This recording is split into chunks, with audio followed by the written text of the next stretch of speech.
Porochista Khakpour is a writer of fiction with two highly acclaimed novels, essays, the form of the essay, which I said last week she bends and breaks and remakes again, and of a forthcoming memoir, which we're all very excited about. Her first novel was Sons and Other Flammable Objects, which was published by Grove Press in 2007, when it was compared to Zadie Smith's White Teeth and Jessica Hagedorn's Dog Eaters, and she read a section from it a couple of weeks ago. If you haven't read that novel, it's set in New York in large part in the aftermath of 9/11, and it's been called a comedy and a tragedy, family history and coming-of-age story. It won a number of awards and lists on various publications, including the Chicago Tribune and the New York Times. And then she published her second novel called The Last Illusion in 2014 with Bloomsbury. Totally different work. She actually came back then to read from it at a Mina Monday in the old days of Mina Monday when we were across the way, bursting at the seams. That's why they had to build this room for us. That work of fiction, that novel, was inspired by a legend from the Persian medieval epic, the Shahnameh, and it brings together magic, myth, and an explosive modern voice. That book was listed on a number of these best books of the year, NPR, Kirkus, BuzzFeed, everything from the estimable old gray lady, the New York Times, to these new publications in which Porochista has also been publishing in like electric literature and so on. So she's got this new memoir called Sick, which she read from last week. Harper Perennial will publish that in the summer. But really what we wanted to focus on today was her work as an essayist and some of the themes and provocations she's been making in those essays. And in particular, an essay that she published this summer that was called How to Write Iranian-America, or The Last Essay. It's a 4,000-word essay. Some of you have read it. We've posted a link to it. You can read it afterwards. And Porochista will begin by reading a very small section of it. But since we wanted to have a dialogue about the issues that it raises around questions of diaspora, being Iranian-American, the relationship of writing to questions of diaspora and exile, and a number of other questions and themes that she brings up in the essay, we thought we would save the time to have that kind of a dialogue. We'll have a conversation after she reads for a few minutes, and then, of course, like every time, there'll be lots of time for questions from the audience. So please join me in welcoming Porochista Khakpour. I think she'll start by reading. Okay. I'm going to just go ahead and read the first section. This essay, like a lot of my essays, is episodic. So I'll read the first part. And again, thank you so much for having me. I've had such a lovely stay. I'm sort of sad that it's coming towards its last third. It's been really, really lovely. Okay, so this is called How to Write Iranian-America, or The Last Essay. It's the first section. 1. Begin by writing about anything else. Go to the public library in your Los Angeles suburb and ask for all the great books people in New York City read, please. Wonder if the reference librarian knows a living writer and ask her, what would a living writer read? And an American one, please. When she realizes you are still single digits and asks, where are your parents, young lady? Don't answer and demand Shakespeare and take that big book home and cry because you can't understand it. Tomorrow, go back to reading the dictionary a letter at a time and cry because you can't learn the words. Ask your father if you will cry daily for the rest of your life and remember his answer decades later. When you are older, you will care less about things. Pray to a God you still believe in that you will once more avoid ESL with all its teachers who look to you with the shine of love but the stench of pity, refugee, resident alien, political asylum, immigrant, foreigner, the only words you know that you don't want to know. Write because it's something to do, something your parents will let you do because it looks like homework. Write because one place to live is in your head and it's not broken yet. Write because it's something to drown out the sound of their fighting deep into every night. When the second grade teacher, the teacher your father calls an alcoholic, tells you that you will be an author one day and suggests the market guide for young writers, step right up and call yourself a young writer. Decide to really write and write about anything but Iranian-America. Ghosts, Victorian girls, maybe ones with tough names, Easter bunnies that are homicidal, you might have ripped off Bunicula, candy, white girls, more white girls, even then you understood sales. Worry about the fact that your family won't be able to afford a computer, and worry about how your fingers get stuck in between the keys of a yellow typewriter your father brought back from Iran, and learn that the only way for your brain not to spiral and worry is to write. Worry about how you, young writer, will ever get to New York City until you do. Get a scholarship to a fancy college with writers and writing workshops, a thing you've heard of, full of other students told they'd be an author one day. Ignore the dorm room politics and the sweet mates who tell you their dads paid for you to be there, and write. Write about anything else. Los Angeles, the devil, literary theory, art, the East Village, white men and more white men. Become known as a writer there, a writer who doesn't write about that in a time when everyone is talking identity. No identity for you, you tell yourself, you tell them. Wear black and smoke cigarettes and big glasses because you are a New York young writer, and that can be anyone. When your favorite professor senior year fails your paper on modernism that you've worked on for weeks, when she tells you that she can tell English is your second language, when she tells you maybe writing is not for you, then maybe you need to get into a field like those new Iranian studies fields. You keep imagining those fields like the villages of your homeland they label third world. And go to your dorm and expect to cry, but don't. Chain smoke a pack of cigarettes and never forget her words, and commit yourself to writing more. Write more about anything else. Years later, attend another prestigious college for grad school and spend long hours with a famous writer as your professor and advisor who tells you to forget that other professor, that you are a writer, that you can do this.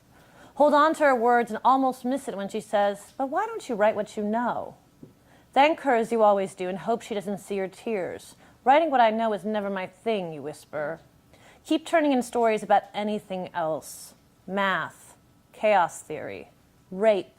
That time you were raped, but in a sci-fi premise. That time you were raped, but in a fantasy premise. That time you were raped in something they call metafiction.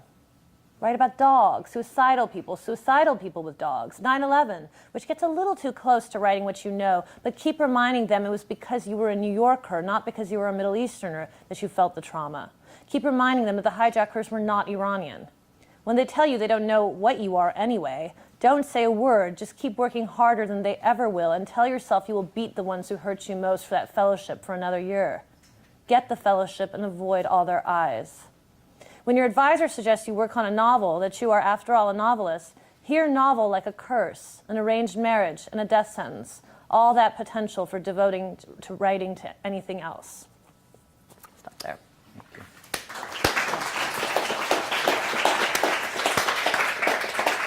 Thanks so much, Porochista.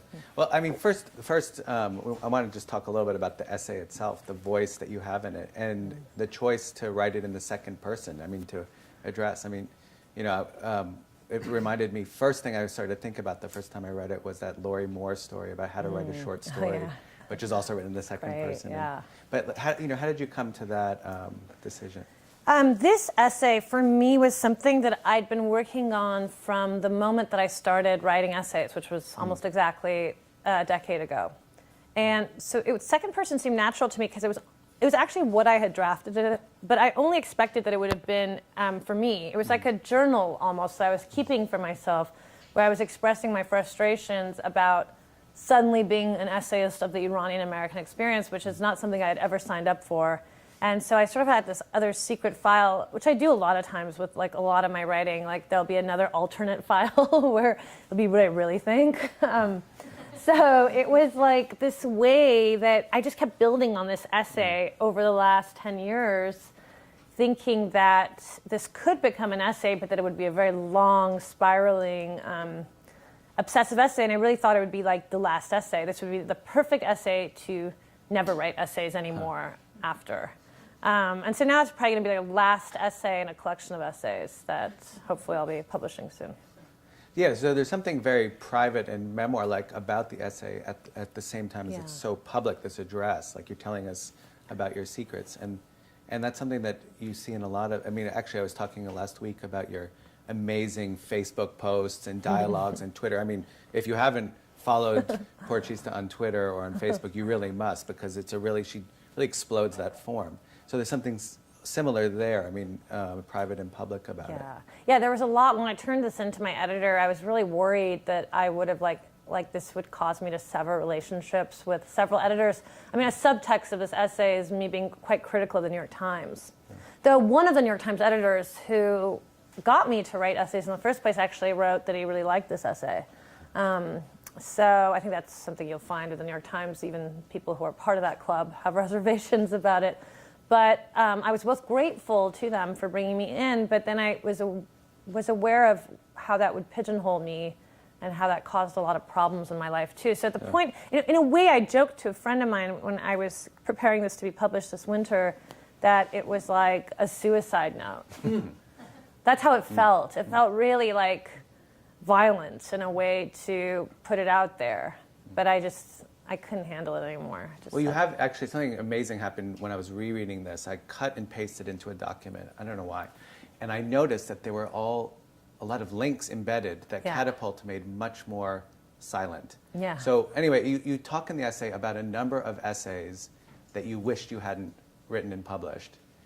And then I didn't realize till later, there are links to them. Yeah. So then when I reread them, I started reading those essays and then coming back. Yeah. So maybe for the people who haven't read the essay, could you give some examples of pieces you wished you hadn't written that you then linked to? Yeah, I mean, they asked me if I wanted the links in there, and I said sure, because sometimes when I've lectured, I sometimes lecture on bad essays too, including my own. And there's an essay that I remember, it must have been probably my third essay in the New York Times at a time when I was just constantly writing essays for the New York Times, and every few months something would come out.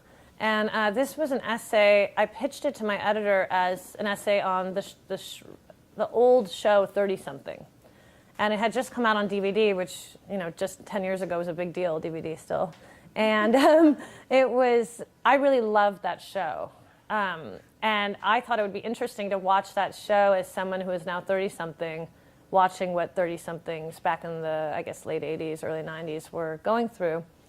And that's how I initially pitched it. And then I did a quick follow-up saying, because I knew what they already wanted from me. And I said, well, I can kind of put an Iranian-American. I don't know if I actually immediately offered that or if my editor chimed in with that, being like, well, could you do an Iranian-American twist? Somehow or another, we both came to the conclusion that would be a good idea.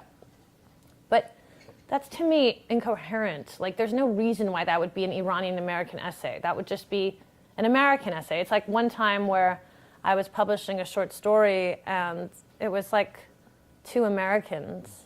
And then it was a girl named Amelia, actually. And at the last minute, I changed her name to Azita. Because I knew they'd like it more. I changed no other detail but her name.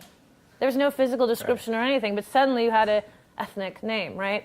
So to me, it was like, okay, well, so I don't like that essay. Some people like it, actually, but I really don't, because I just think this Iranian-American aspect to it is a false sort of analogy. So it doesn't work.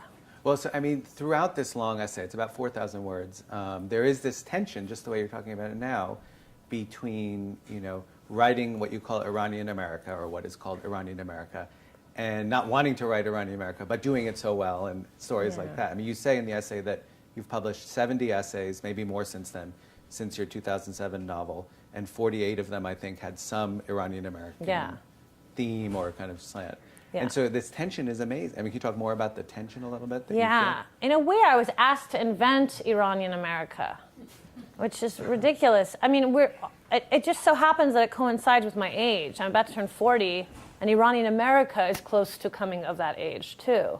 So, because I came here during the revolution and at the beginning of the Iran-Iraq War, which is when many Iranians came here. So I happened to fit that age. But there weren't many Iranian-American novelists. In other words, people that are writing about Iranian-America. I don't write about Iran, the homeland. I just write about the diaspora. So many critics had written about me as being the first Iranian-American writer.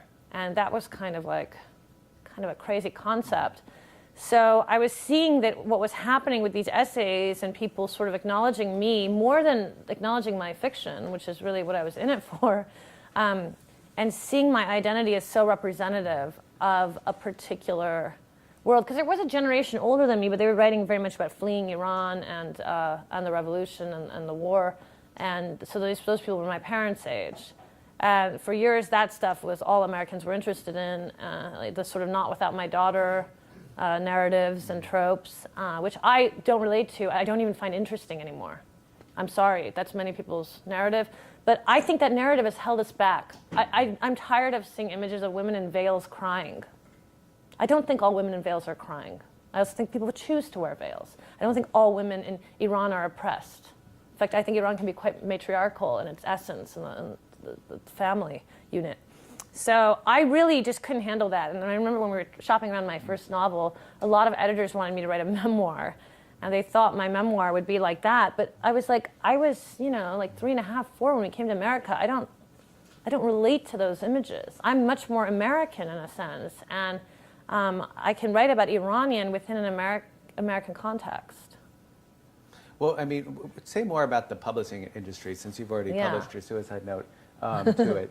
I mean, what, as you mentioned, Betty Mahmoudi's Not Without My Daughter, huge bestseller. In the early part, the first decade of the 2000s, Azar Nafisi wrote a huge bestseller, Reading Lolita in Tehran, which was not an Iranian-American, maybe it was, since she was an Iranian in America. What are the kinds of pressures that the publishing industry, exerts back on you, and what kind of strategies can you come up with to push back?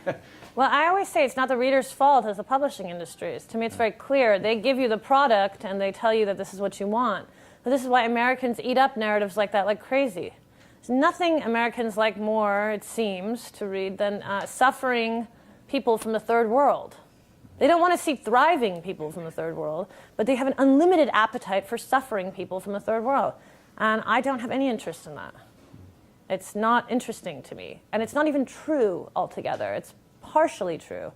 There's only a few types that will get publishing's attention. Terrorist narratives, oppressed women, I don't know, it's all this exotica that to me is crappy, this sort of Orientalist stuff. And unfortunately, some Iranian writers will auto-exoticize or self-orientalize. We have to fight against that. I mean, that is just, to me, insanely irresponsible. And there's unfortunately, a lot of women writers, not the ones Betty Mahmoud, I don't know, but Azar Nafisi, I don't consider like this, but a lot of them have pushed this narrative in a sort of capitalistic sense. They know that they can get readers and money out of this, and it's despicable. I would go as far as saying this is despicable.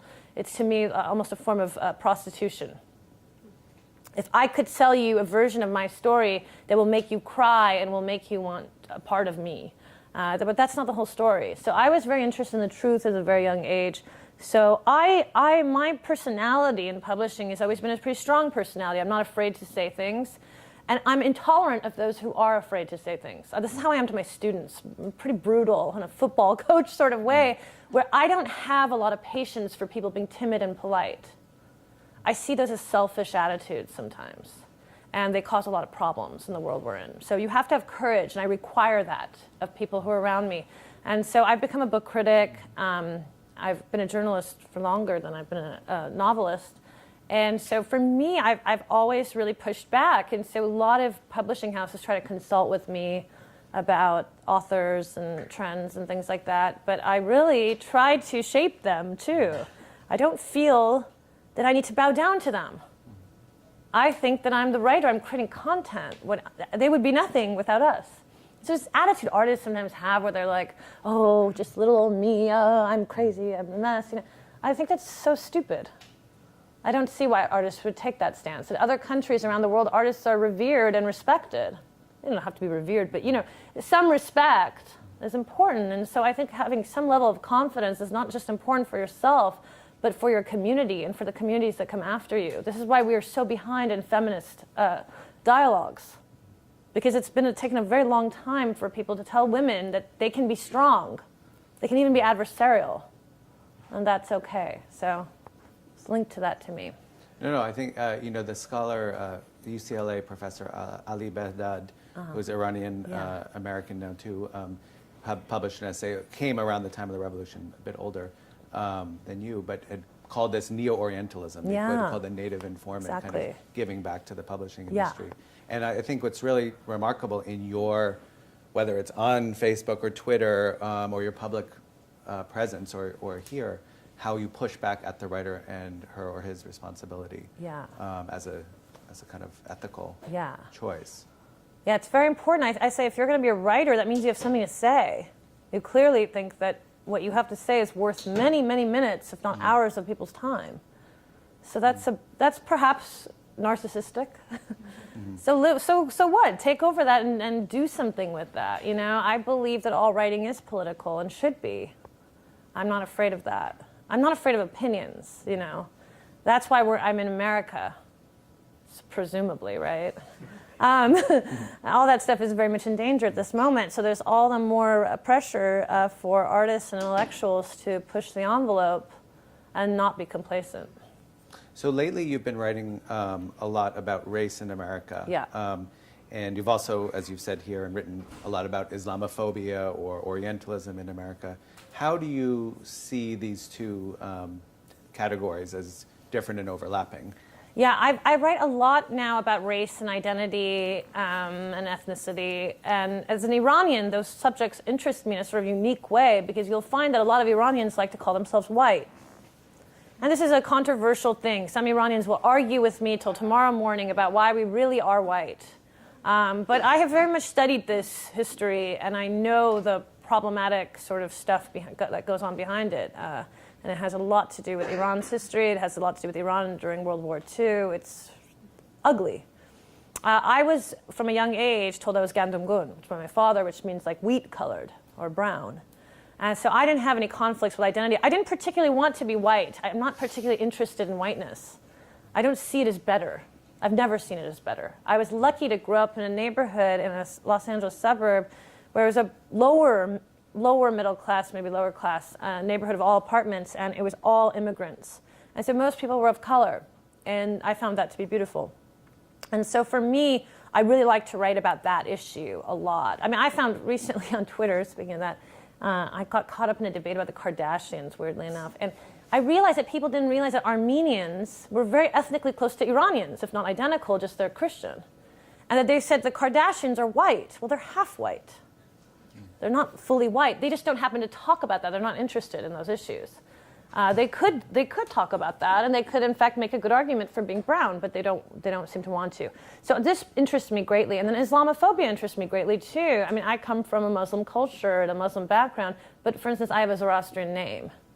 Now, this would not have been my choice. This was my parents' choice, and in a way, I see it like somewhat akin to an Ellis Island move, where you sort of hide something. And my parents are fairly anti-Islam. But they are Muslim. They are of a Muslim culture. Their family was Muslim. My grandparents, prayed all the time. They observed all the holidays. And but and then my parents sort of distanced themselves from it, because I think in trying to become American, they were, they fed into that Islamophobia trap. And so my brother and I have less of that sort of thing, and we've seen very beautiful sides of Islam. And I really don't have any qualms about identifying as Muslim. I just don't practice it, but it's the way that many people identify as Christian, but they just don't practice, I think it's ridiculous for any religion to tell you to like if you're drinking will make you sinful, or eating pork, or I don't have time for, it's just my own personality. I don't have time for those types sort of restrictions. They don't make any sense to me. But I very much respect other people's right to observe those and all sorts of other religious customs. I think that's really important, that we allow people all those freedoms. And so I have found that Islamophobia is probably the number one big issue for me in America right now, that it's really costing a lot. It's costing people a lot of moral and ethical stakes, but also a lot of money. I mean, your taxpayer money is going to Islamophobia. This country is so afraid of mainly brown Muslim men that it's willing to go through all sorts of crazy lengths. I mean, none of us go to the airport in the same way, right? That's Islamophobia, in essence, So it's just, and I'm someone who, as I said in the piece, I witnessed 9/11 outside my window. It was extremely traumatic for me as a New Yorker, more than anything. And I was actually very impressed that Islamophobia didn't feel like it was the primary response after that in New York. But I do believe the response that we're now left with, here in the era that we are in immediately now, is related to that. And it's the arc of Islamophobia has now come all the way to the surface. And so now Islamophobia has become completely mainstream. It's very mainstream to hate Muslims. Nobody would blink an eye if you went out and said this in the world. Before we get to talk about disability, which I think might complicate this even further, could you know, in the wake of or in the context of the so-called Muslim ban and the Trump administration's amping up of what seems to be Islamophobic policies, do you feel that that puts a pressure on you to write differently, to speak differently, whether it's about Islam or Iranian-America or Iran? And have you felt some of your choices shifting as a result of the new context? Well, I realize that I have a lot more readers now than when I started 10 years ago, and a lot of my readers are Muslim from around the world, and I'm including like lots of Muslims in Indonesia. And I have found myself being less hesitant about saying I'm Muslim. I used to have lots of parentheticals after that, and I'd say, well, but, you know, I don't practice, and I don't, you know, and, but now I want that sort of solidarity. I don't believe in those parentheticals, and I believe that we should be proud of that affiliation, actually. It's very complicated. Iran, again, is Shia Muslim, and so it's sort of isolated in its own way in the Middle East. The Sunnis don't always love us, right? So this is a complicated thing, having pride in your culture, because it means lots of different things. But I do find that I do that, but I just find that I speak more and more strongly as I get older, and I feel like, I hope that I'll be like, you know, when I'm twice my age, at 80, I hope I'll be like unstoppable with opinions and just irascible. I hope I'll be the angriest older woman who'll just look at people and just sneer and throw, I love that, because I feel that I really hold myself back barely, like, anymore. And I used to, in my 20s, I still see girls in their 20s like this, and it really breaks my heart, because I think girls are so taught to be like this. You know, they're like sitting folded arms and like, yes, and da-da-da, and they're just so considerate and so kind, little voices, they all have baby voices, and it's just infuriating to me, because I want to say, just get out of that fucked up, sorry, get out of that thing that you're in. Okay. So, you know, break out of that. Nobody needs you to be polite and well-mannered and, you know, just be yourself. So I hope that it'll just continue. Well, since you use, this is before the last, I want to take a little detour here. I said I would be responsive to what you were saying. Since you've used social media, digital media so productively and so creatively, and I think with such a really wonderful energy, you know, I wonder whether you think, how you think about the ways in which the very public aspects, not even for yourself, you're a public figure, but for this generation, the next generation that grows up seeing social media as a part of their lives, affects this question, whether it's about feminism or about a kind of a social, a public space and so on. I think social media is wonderful. I mean, at the end of the day, I'm very for it, and I think it's very popular to act like you hate it or whatever, but it's actually been life-saving in many parts of the world, the Arab Spring, for instance. And it's an incredible tool during protests and things like that. But I've been online since the 90s, actually. So when my dad, who was teaching computer science, adjuncting, he got a computer in like 1994 or something for the first time, I immediately went, we had AOL through Prodigy, and then I went on it, and it looked like I was doing my homework, but actually I was on message boards, because I was very much a very depressed teenager, and I was sort of a nerd, and I was not popular, and I was interested in things that were very fringe, and I felt like an outsider in pretty much every context. So going online for me allowed me to communicate with other people who felt that way. And so for outsiders, being online is finally, it's like an equal playing ground, because you're not judged by your appearance. And I've always felt that my physical body is the wrong one for me. I don't feel like I match what I present. I feel that very strongly. And so it's almost like a sort of weird sort of trans, I don't even know what corporeal sort of confusion, but I do feel that I'm in somewhat of the wrong body.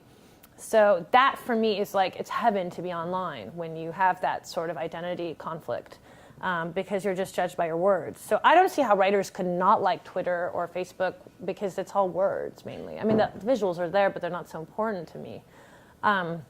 So I love them. I love it as a form of expression, and I think it'll only become more and more important.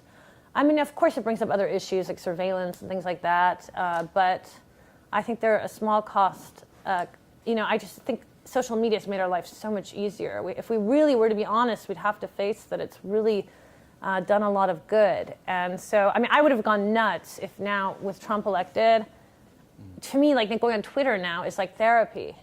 Because everybody I follow on Twitter feels the same way as me. I don't mind that. That's good in this context. Because the mainstream right now, our president, is a fascist. So for me, having an audience who's like-minded and we're all just going through this nightmare together, that's really nice. So I feel like it actually keeps me fairly psychologically healthy. And it's part of my day. I make it part of my day. I allot a certain amount of hours for social media. And I would not change that. I don't think it's lowbrow. I think if you think that social media is lowbrow, you need to think about how you're using it, It's actually, there's really great content there, and yeah. No, and it's remarkably true how social media is used in different parts of the world. I mean, you're writing in the United States, so you're using it in this way, but it's used very differently in other parts of the world. There's a lot, even though cat videos showed up elsewhere, there was a more immediacy. Yeah, so and sometimes you need the cat videos. A little bit of that. Yeah. So, within the last answer, you talked about, feeling, presenting different from how you feel in your body. Your new book, Sick, that's coming out in the spring, we heard a little bit of it here last week. We know from what we've heard and what we've read about it that it will deal a lot with the body and disability. How do you think about disability in relationship to diaspora, or some of the topics we've been talking about today? Well, it's like you think about what identity issues you signed up for as an adult, and then there's ones that will suddenly surprise you. So I never thought that I'd have to write about disability or chronic illness. I always had illnesses, but I didn't think there was one main one that was really the cause of much of it, which was late-stage Lyme disease. So once I had that diagnosis, I realized, oh my God, now I have this whole thing to deal with too. And I really did not want another fringe community to belong to.